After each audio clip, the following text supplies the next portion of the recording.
Assalamualaikum warahmatullahi wabarakatuh. Assalamualaikum warahmatullahi wabarakatuh. Alhamdulillahirabbil alamin, bersyukur kepada Allah.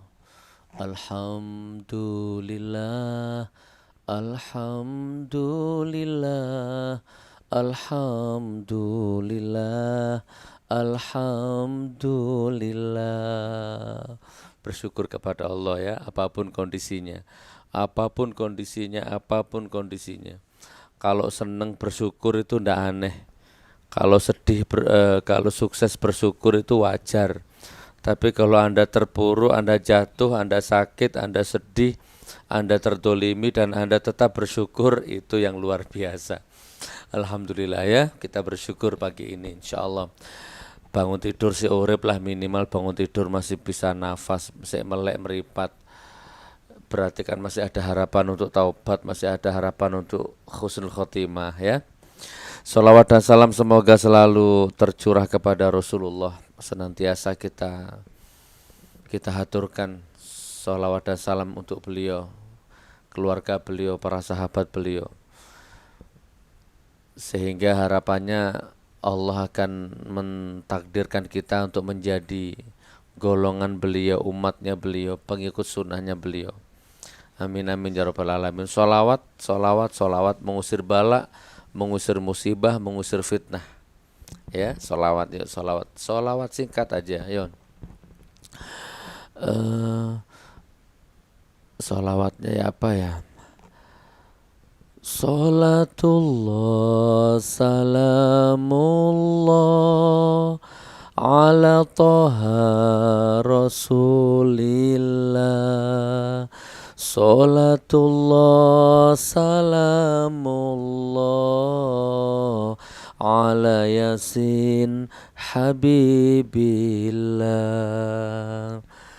Tawassalna bismillah wa bil hadi rasulillah wa kulli mujahidin lillah bi ahlil badri ya Allah. Allahumma shalli ala Muhammad.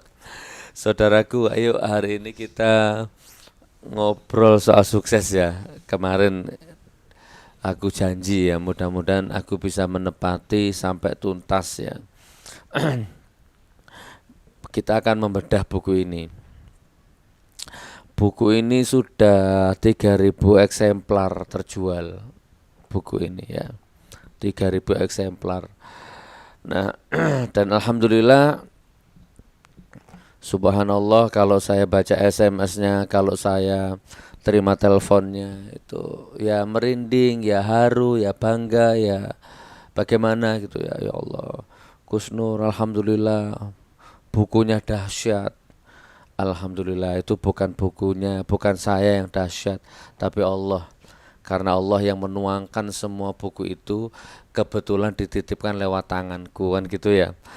Dahsyat, oh ternyata sukses itu begitu ya Gus Nur ya, ternyata sukses itu gampang, ternyata sukses itu nggak mahal. Gus Nur alhamdulillah utangku lunas gitu. Gus Nur, yang aku anggap buntu ternyata nggak buntu ya, solusinya ternyata sepele, kecil, banyak sekali testimoninya, Masya Allah ya. Nah di sisi lain juga ternyata banyak yang kendala ya, mau beli mungkin nggak punya uang. Coba bayangkan, harganya cuma 60.000, tapi inilah hidup. Tahun 2017 masih ada orang yang 60.000 saja ndak punya. Boh ndak duwe beneran, boh ndak duwean, boh memang mentalnya kurang kuat gitu kan, sehingga untuk investasi buku sukses 60.000 tuh nggak mampu gitu ya. Uangnya ada, cuman karena mentalnya ndak kuat, karena uangnya mepet, sehingga nggak bisa kebeli. Padahal dulur saya punya buku motivasi. Buku motivasi itu yang harga 2 juta ada, yang harga 1 juta ada, yang harga 500.000 ada, harga 70.000 itu standar. Nah, ini 60.000. Nah, ada orang-orang yang tidak bisa memiliki buku ini dengan berbagai macam kendala. yang nggak punya uang, terus kemudian nggak kober mau beli, terus kemudian nggak hobi baca. Nah, tapi nggak apa-apa biar merata. Ayo Gus dibedah yuk lewat video. Nah, insya Allah hari ini kita akan bedah satu persatu ya. Nggak tahu nanti durasinya berapa satu video. Saanune ya. Ini khusus untuk yang Anda benar-benar membutuhkan. Karena ada orang kere tapi sombong. Tak ulang ya, kere sombong, elek sombong. Ngono ya. Wis gak ganteng sombong, gak ayu sombong. Wis kere sombong. Allah benci dengan orang yang ganteng sombong. Tapi Allah jauh lebih benci dengan orang yang elek sombong. Allah benci dengan orang yang cantik sombong. Tapi Allah jauh lebih benci kepada orang yang wis elek sombong. Dan Allah benci dengan orang yang kaya, sukses, sombong. Tapi Allah jauh lebih benci dengan orang yang wis kere sombong, wis melarat sombong. Ya, nah ini video hanya untuk orang yang betul-betul membutuhkan. Syukur-syukur ada juga yang kaya tapi dia nggak sukses. Kaya harta tapi gagal spiritual. Kaya harta tapi gagal imajinasi. Kaya harta tapi gagal rumah tangga. Hartanya banyak, rumahnya banyak, mobilnya banyak, omsetnya miliaran. Tapi gagal di sisi lain. Nggak ada ketentraman, nggak ada kebahagiaan. Ngono ya, cara kopi ngono nggak menep dulur. Ya bener, akhirnya nggak boleh makan sate, nggak boleh makan manis karena kencing manis, darah tinggi, uangnya banyak. Tapi nggak bisa menikmati, digerogoti komplikasi penyakit.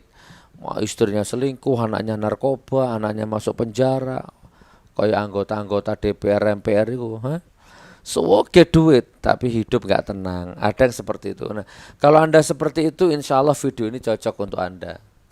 Karena sukses ini, versi ini adalah bukan hanya dunianya tapi akhiratnya. Atau yang kedua, ada yang memang betul-betul nggak sukses, hidupnya masih penuh keterombang-ambingan. Ya Allah, kalau makan besok sudah ada sekarang, yang dimakan besok sekarang sudah ada, itu mending. Oh, iki gawe mending. Ini untuk besok, mending. Ada orang yang dimakan sekarang aja masih nyari sekarang. Besok apa katanya besok? Ono wong ngono. Isine donya lengkap saudaraku. Nah, jadi video ini insyaallah bermanfaat. Kalau Anda merasa alas gak butuh sukses, alah Gus Nur ae taek cangkeme, ya gak usah dirungokno. Ya, barakallah ya. Ayo kita bahas ya 11 amalan menuju sukses. Kita akan ngomong video yang pertama ini, kita akan bahas sukses dulu. Kita akan bahas paradigma dulu. Karena kalau mau sukses harus ngetes paradigmanya dulu dulur ya. Yang pertama, jadi sukses itu harus dipahami dulu. Sukses itu relatif. Sukses yang bagaimana yang Anda mau, kan begitu ya. Apa sukses ekonomi, apa sukses spiritual, apa sukses dua-duanya. Itu yang pertama. Terus yang kedua, ini kan judulnya kan merubah nasib. Merubah nasib dengan 11 amalan. Nasib itu pun harus Anda pelajari dulu. Nasib itu apa?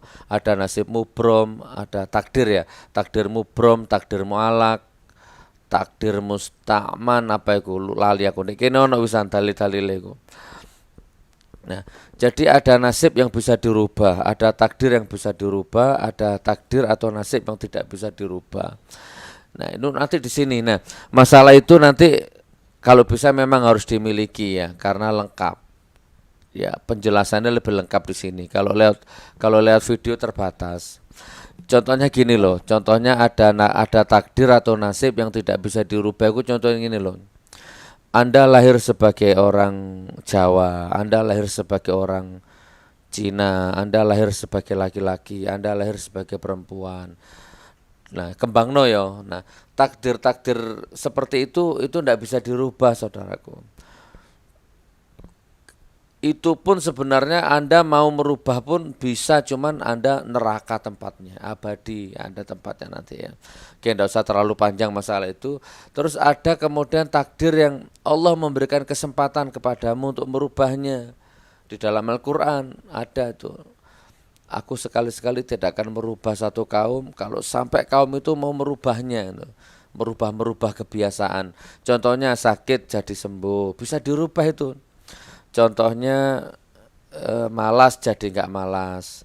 Contohnya termasuk miskin jadi kaya, itu bisa dirubah saudaraku. Nah, bagaimana cara merubahnya? Nah, ini akan kita kupas ya. Bismillahirrahmanirrahim. Ada 11 amalan. Amalan yang pertama apa? Oke, kita buka paradigma dulu ya. Yang pertama gini saudaraku, sebelum kita masuk ke materi ya. Yang pertama, Anda harus berubah dulu. Ini belum ke materi, ini mukadimah dulu. Anda harus berubah saudaraku. Kalau Anda mau sukses, Anda harus berubah. Berubah apanya Gus? Berubah kebiasaan, berubah karakter, berubah habitat, berubah pergaulan. Kalau Anda mau sukses, Anda harus merubah pergaulan. Bergaulah dengan orang-orang sukses. Anda mau sukses nih, tapi Anda nggak bergaul sama orang-orang sukses. Anda bergaul dengan lingkungan yang itu-itu saja. Mohon maaf ya, agak susah tuh lur. Terus yang kedua, Anda harus merubah, pokoknya kebiasaan, merubah kebiasaan dulu. Kebiasaan mendengarkan lagu-lagu cengeng dirubah menjadi kebiasaan mendengarkan lagu-lagu yang semangat. Ya, terus merubah kebiasaan membaca, dari baca koran, membaca komik, membaca cerpen, membaca komik-komik yang cerpen-cerpen yang romantis, itu Anda rubah membaca buku-buku motivasi. Karena itu asupan gizi pikiran, itu suplemen pikiran. Ya, merubah membaca buku-buku harus imbang motivasi dunia dengan motivasi akhirat. Ada Ihya Ulumuddin, ya kan? Ada Duratul Nasihin, ada Bukhari Muslim, ya buku-buku ada buku seperti itu baca. Lo benar ini, kalau Anda mengikuti video ini Anda sukses ya. Terus kemudian Anda merubah kebiasaan, banyak nanti di sini ada. Oke, terus kemudian Anda harus membuka pikiran, dulur. Anda harus open mind, membuka pikiran. Anda nggak bisa kalau Anda nggak mau membuka pikiran. Maksudnya Anda harus mulai belajar menerima semua informasi tanpa terkecuali. Itu baik, itu jelek, terima semua. Nah, cuma nanti disaring, disitulah Anda menyaring. Buka open mind, buka pikiranmu, terima semua informasi. Walaupun itu menurutmu nggak masuk akal, dulur. Walaupun itu menurutmu nggak masuk akal. Aku kepingin punya bisnis terbesar di seluruh dunia misalkan. Itu kan nggak masuk akal itu. Nggak apa-apa, Anda pokoknya harus berani berpikir. Kalau bahasa multi level, Anda harus berani bermimpi. Itu kalau bahasanya multi level. Dan Anda harus melihat segala sesuatunya sebagai peluang. Gini, saya sunting satu cerita ya. Ini cerita sudah umum untuk di kaum motivator, itu cerita ini umum. Tapi luar biasa cerita ini. Saya nggak tahu cerita ini fiktif atau nyata, tapi cerita ini luar biasa dan masuk di logika. Dan ini yang saya pakai ini cerita ini untuk merubah. Ini yang saya pakai. Di Amerika ada seorang produsen sepatu. Di Amerika itu ada orang yang produsen sepatu lah istilahnya, pengusaha sepatu. Yang sudah dengar cerita ini nggak apa-apa ya, yang belum dengar mudah-mudahan ini jadi motivasi. Di Amerika ada pengusaha sepatu, produsen sepatu. Nah, orang ini ingin mengembangkan bisnis sepatunya ke negara luar. Dia ingin ekspansi, ya, mengembangkan. Nah, dia pilih satu negara namanya Afrika. Jadi gini rek, bahasa Bloko Sutai, aku lek ngembang no bisnis sepatu di Afrika, sukses enggak ya? Coba tak surveinya gitu kan. Terus orang ini mengutus dua karyawannya, dua orang, A dan B. A sini, B sini. Ini uang, kamu tak kasih uang, tolong kamu pergi ke Afrika. Ya, terus kamu adakan observasi, adakan penelitian, adakan riset. Kira-kira kalau aku buka pabrik sepatu di sana, sukses apa enggak? Tak kasih waktu 1 minggu, berangkat. Gitu singkat cerita begitu. Berangkat ini dua orang, A dan B ini, survei. Ubek-ubek Afrika, opo Afrika pedalaman atau gimana tuh. Opo selama 1 minggu. Dia teliti, observasi macam-macam. Nah, setelah 1 minggu lapor sama bos, telepon. Bos, ini cari kata si A. Bos, nggak bisa bos, ini kata si A. Nggak bisa bos. Jangan buka sepatu di sini, jangan buka pabrik sepatu di sini. Jangan bos, dijamin bos akan bangkrut. Nggak laku bos. Ngono. Ini kata si A tadi. Terus si bosnya jawab, alasannya apa, gitu kan? Nah, terus karyawannya ngomong ini, karena bos di sini di Afrika sini bos tidak ada satupun orang yang pakai sepatu, nyeker kabeh bos. Gak ono di gini budaya sepatu, gak ada orang pakai sepatu, gak laku sepatu di sini bos, gak payu kon bos, wis ojo bos, ojo, jangan bos gitu. Oh ya sudah, tak tampung, nah, ngono kata bosnya itu. Nggak lama kemudian yang B lapor, yang karyawan satunya tadi, bos, yes, coba, si bos. Cepet bos, jangan ditunda bos, bila perlu nggak usah nunggu besok, kesini sekarang bos, cepat, ini peluang, ini kesempatan, kamu akan sukses bos kalau kamu buka sepatu di sini. Oh, coba, bosnya takon, lo alasannya apa? Karena bos, di sini belum ada orang yang pakai sepatu. Di sini tidak ada orang pakai sepatu. Di sini semuanya nyeker, bos. Di sini belum ada budaya sepatu. Jadi kita yang akan mengenalkan budaya sepatu. Kita yang akan mengenalkan bagaimana manfaatnya pakai sepatu. Cepat, bos. Oh, coba Rek. Ayo lebokno nang pikiranmu. Akhirnya bos ini ngambil nasihatnya orang yang kedua ini. Dan bos itu akhirnya ke Afrika dan mengembangkan di sana dan sekarang jadi produsen terkaya sepatu di sana. Coba, apa yang bisa kita petik dari kesimpulan dari cerita ini? Jadi open mind dulur, open mind, buka pikiran, buka paradigma. Satu masalah, dilihat dengan orang yang beda sudut pandang, maka jatuh beda tafsir. Orang yang tidak pakai sepatu, daerah yang tidak ada sepatu, komunitas yang tidak ada kebudayaan sepatu, dilihat oleh si A sebagai masalah. Waduh masalah ini, waduh gak payu iki, waduh gak iso iki, waduh. Orang yang selalu memandang segala sesuatu menjadi masalah, itu orang si A itu. Nah, beda dengan si B. Si B cara berpikirnya beda. Kesempatan ini. Lagi tulur-tulur, open mind. Buka pikiranmu, buka paradigmamu. Jadi, itu harus kamu rubah sekarang. Lihatlah segala sesuatu sebagai peluang. Pandai-pandai membaca peluang. Pandai-pandai membaca kesempatan. Kalau Anda bisa ini Anda sukses. Ini belum loh ya, ini belum masuk ke 11 amalan ya. Ini baru pengantarnya. Tetapi ini satu sistem untuk sukses. Walaupun Anda ngamalkan 11 amalan ini kalau enggak punya open mind, enggak punya cara membuka pikiran, ya enggak iso tuh lur. Ini yang pertama. Sudah? Sampai di sini aku ambil dulu jam rek. Sampai di sini iso? Ayo bukaan bukul-bukul pikiranmu iku. Bukaan rek. Buka. Ojo bundel utek iku. Ojo moh duduk takdirku. Moh zuhud, qanaah. Ojo kakan cangkem ta. Lek kiri ku ojo kakan cangkem. Bloko suta ya, seduluran ya. Kadang-kadang untuk membuka pikiran itu harus dengan bahasa kasar dulur. Lek dikei bahasa halus ngono gak mempan. Lek rumangsa kiri ojo kakan cocot. Ojo sombong, sekiri sombong. Dikei iki gak gelem, dikei informasi iki gak gelem. Ojo, ya. Buka pikiranmu saudaraku. Nah,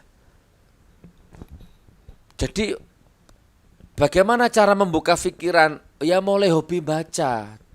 Kalau handphonemu ada internet, ya mulailah searching di Google.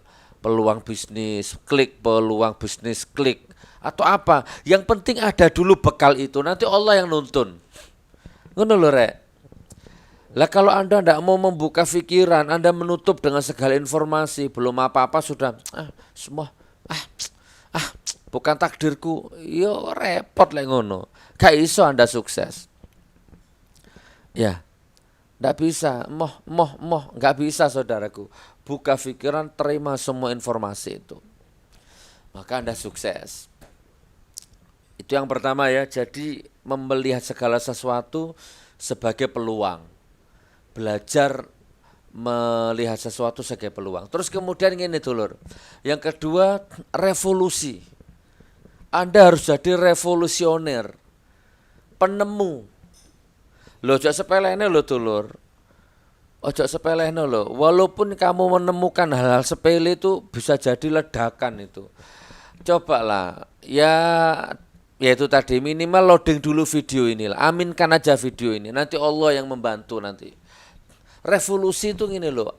Anda harus menemukan lah ide-ide tuh. Cari ide coba. Kan Anda dikasih pikiran sama Allah. Gunakan rek. Anda dikasih akal sama Allah. Pakai. Ojo bundel. Pakai. Jangan baku. Tapi fleksibel. Fleksibel, elastis, spiral, vertikal, linier, horizontal, oval. Wis pakai kabeh utek iku rek, muter utek iku. Ketemu nanti. Coba bikin ide, ciptakan sesuatu. Aku gak iso Gus, durung apa-apa sing ngomong gak iso. Anda tahu Pak Tirta, saya nggak tahu cerita ini bener apa enggak, tapi dari berbagai sumber yang aku dengar, yang aku baca, kayaknya ini valid. Pak Tirta, itu loh yang punya air aqua itu loh, produsen air aqua itu loh. Coba, ayo lebokno cerita iki rek. Jam piro iki? Tahun 80 85 yo. Itu Pak Tirta itu ngomong di koran, ngomong di TV, ngomong ke semua orang. Hei wong, hei menungso, hei wong Indonesia, aku akan jual air putih. Nanti aku akan jual air putih, tak kemas pakai plastik, tak jual, harganya bisa lebih mahal dari bensin. Waktu itu rek, coba tahun 80-an lah, 85 8 piro iku. Bayangno rek, tahun semono ada orang bicara, aku akan jual air putih yang harganya bisa lebih mahal dari bensin. Tak wadai plastik. Coba, waktu itu semua orang mencibir nang Pak Tirta. Wah, Pak Tirta gendeng, Tirta edan, Pak Tirta stres, kucluk kon niku banyu mbok dol, sapa kate tuku. Harganya lebih mahal dari bensin. Oh, kesurupan wong iku. Coba open mind, revolusioner, menciptakan. Nah, Pak Tirta waktu itu dihujat ambek wong, dihina. Karena waktu itu aneh banyu kok didol. Karena zaman segitu kalau kita haus golek sumur. Ya toh, sik cilianku iku. Haus golek sumur, ndek endi ae wis nemu sumur. Wah, langsung apa ditimbo glogok klak klak klak klak klak klak klak klak sehat nang awak gak ono loro waktu iku. Aku sik menangi iku rek, glogok banyu sumur iku. Jadi waktu itu Pak Tirta sudah mengadakan revolusioner. Sekarang saya potong ceritanya. Sekarang apa yang terjadi ayo? Coba Pak Tirta jadi orang yang kaya, terkaya. Coba kan konon kabarnya 2 helikopter barang. Jadi hanya jualan, dan sekarang terbukti kan ada air aqua yang harganya lebih mahal dari bensin. Ruang samu. Aku di pesawat, coba siapa yang pernah naik pesawat? Lion, batik, ya toh? Kalau batik gratis, Lion bayar. Aku cilik loh tanggung 15.000. Dek, aqua kecil itu berapa? 600 mili ya, setengah liter ya. 15.000 rek, gak sampai 1 liter 15.000, kentir edan kucluk. Kalau mau jadi orang sukses harus kucluk memang, harus edan.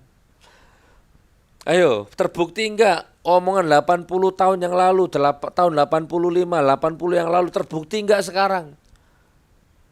Itu Pak Tirta jadi orang kaya itu. Tapi sekarang Aqua itu dijual ke Danon. Wong Yahudi punya itu.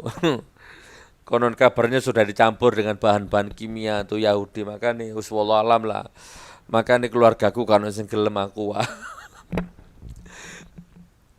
Ya, bener nggak? Bener nggak? Ini satu cerita kembang nore. Ayolah gawe ide, mbok getekan tau apa getekan itu. Wis pokok gawe ide, itu namanya revolusioner. Ini penemu lampu ini sopo? Thomas David Anderson apa sapa aku lali. Ada sing penemu lampu itu. Coba sampai sekarang namanya dikenang ya kan, dia bisa menemukan lampu yang menemukan telepon, menemukan lampu, menemukan gitar, menemukan kabel, menemukan rumus algoritma matematika. Itu revolusioner dunia semua. Nah, Anda nggak usah muluk-muluk, Rek. Sesuaikan dengan RAM, kapasitas giga pikiranmu. Sepele itu Dagadu Jogja itu, aku dengar beliau juga sukses jadi miliarder. Hanya sekumpulan anak-anak muda, hanya iseng-iseng ngobrol di pos kamling, yo poreknya tak kaos ta, ayo ciri khas Jogja ngono lho apa Dagadu. Soge.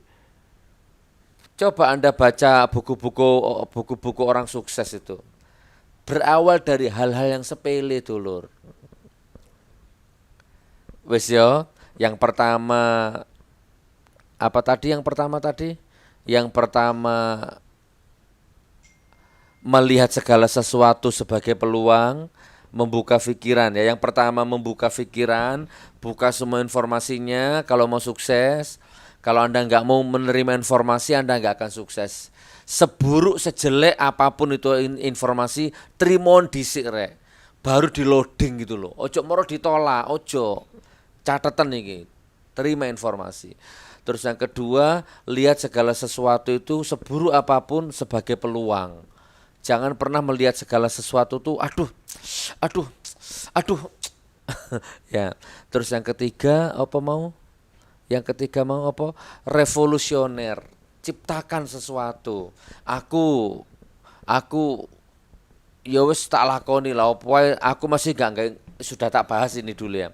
Aku ndak pernah kuliah musik rek.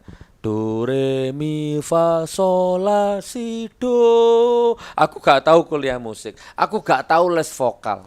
Aku gak pernah belajar musik itu ndak pernah. Yo pernah belajar gitar sampai melecek tanganku yo gak iso. Aku ndak ngerti nada, tapi iku mau lho rek, yo opo sih mosok sih gak iso rek, mau dikek utek, tak peres utekku rek. Ya ternyata iso aku gawe lagu. Ada 20 lagu yang aku ciptakan. Walaupun sampai sekarang aku belum minat jadi penyanyi. Iya kan? Nulis buku. Aku ndak pernah jadi jurnalis. Aku ndak pernah belajar istilahnya pakem-pakem disiplin di dunia menulis buku ya ndak pernah. Dilakoni rek opo dicoba rek dan jangan pernah mikir gagal. Aku nulis buku tuh mulai aku nulis buku ini Anda tahu ya Allah, aku merinding rek tiba-tiba ingat aku. Ini aku waktu itu mesin ketik sik minjem aku. Demi Allah iki. Setiap aku mau ngetik buku aku sik minjem mesin ketik itu kepada Pak Rasid ya Keraksan. Aku masih ngontrak rumah waktu itu setahun 150.000 rek. Oma RSSSS, perumahan sangat sederhana sekali. Satu kamar mandi, jebol kabel lantai ini ndak punya apa-apa waktu zaman semono rek. Tapi aku seneng nulis, mesin ketik ada tetanggaku namanya Pak Rasid itu. Luar biasa. Assalamualaikum Pak Rasid. Sekarang beliau sudah haji, sudah jadi mubalik juga di Keraksan itu. Mesin ketik kita gowo nang omah rek. Tak tok. Nah, sampai suatu ketika terus aku dapat kenang-kenangan dikasih orang mesin ketik juga. Di mana mesin ketik itu? Peninggalan Belanda. Wah, aduh ada 7 kilo, 10 kilo tuh mesin itu. Dari situ aku menciptakan buku judulnya Antara Manusia dan Anjing Kurap. Terus siapa yang mau dimadu? Belum tentu ya. Siapa yang sudah pernah baca buku karyaku yang judulnya Belum Tentu itu? Ya, mengolah mata batin, mengasah indera keenam. Itu aku yang nulis. Alhamdulillah sing maca padha tajem kadhe indera keename, aku sing durung tajem indera keenam. Itu kemarin sudah kita bahas ya. Jadi orang sukses itu walaupun belum sukses, tapi minimal sudah pikirannya sukses dulu. Aku belum tajam indera keenam. Aku belum bisa mengolah indera keenam. Tapi aku sudah nulis buku yang judulnya belum tentu itu, yang isinya bagaimana cara mempertajam indera keenam. Padahal aku durung tajam. Dibaca orang yang tajam malan. Lek bahasa Bloko Suto, muridku malah lebih pintar daripada aku. Terus aku nulis buku apa mana yo? Antara kebetulan dan kebenaran. Dakwah dalam kubur. Nah, 41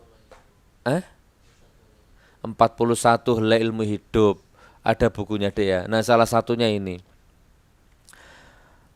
Nggak punya mesin ketik coba, nggak kok, aduh wis ya Allah. Ngono lho rek. Cerita ini kembang no dulur yo. Kalau Anda satu resonansi meledak isi otakmu itu kalau lihat video ini. Meledak dalam arti iya yo. Ngono rek. Ya kan ngono rek ya apa maneh ya. Terus opo tak lihat peluang. Nah, kan aku belum punya modal kan waktu itu. Nah, jadi jangan mikir modal coba. Aku kan belum punya modal. Mesin ketik yang nggak punya. Ayo. Jadi Anda nggak punya alasan. Nggak punya modal, Gus. Nggak punya alasan. Aku waktu itu nggak punya modal. Ojo mana modal. Dipangan aja angel. Ya Allah, kecilnya Lia apa kecilnya kamu, Nur? Dek. Jam 2 malam itu. Jam 2 malam anakku keluar kentean susu itu. Jualan dari perumahan Sidopekso Keraksan menuju Biskup Gembira. Menuju jalan itu hampir 3 kilo. Enggak ada yang dituju jam 2 malam nyari susu, nyari silihan duit. Belum punya modal waktu itu teman. Tapi sudah nyutakan buku. Iku jenenge opo? Kembangno wis ya. Wis ya. Bersambung ya. Ini belum masuk ke 11 amalan rek. Belum, ini baru membongkar buhul-buhulmu dulu. Jangan pernah takut, jangan pernah minder, jangan pernah melihat segala sesuatu sebagai ancaman. Dan jadilah revolusioner, pencipta, penemu ide, pengarang. Walaupun opo wis. Jangan pernah memandang sepele otakmu, jangan pernah meremehkan pikiranmu, jangan pernah meremehkan ide yang keluar dari pikiranmu. Untung aku siap membantu idemu, ayo. Dulu ideku jutaan tapi nggak ada yang bantu.